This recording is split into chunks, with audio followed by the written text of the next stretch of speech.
जय श्री राधे, जय श्री कृष्ण।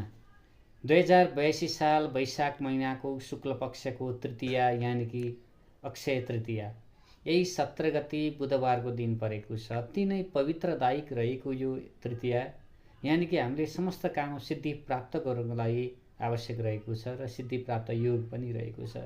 विवाह, व्रतबन्ध, नयाँ कार्यहरूको थालनी, नयाँ घरहरू बनाउनुको जग आरम्भ, कुनै पनि हामीले शुभ कार्य गर्नको लागि रोक्दैन।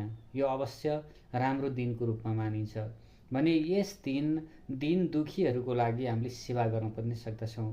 वस्त्रदान, छात्रादान या कुनै पनि चाहिँ लगाउने कपडाहरू या अन्नहरू र विशेष गरी शरबत पानीको हामीले जब दान गर्न सक्दछौँ त्यो अक्षय प्राप्त हुनेछ।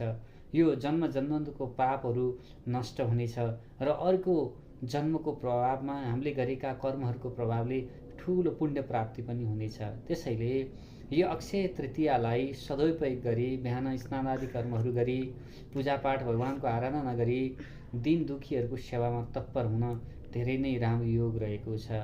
त्यसैले यसको फाइदा उठाउँ, अक्षय तृतीयाको पुण्य लाभ प्राप्त गरौँ। जय श्री राधे, जय श्री कृष्ण।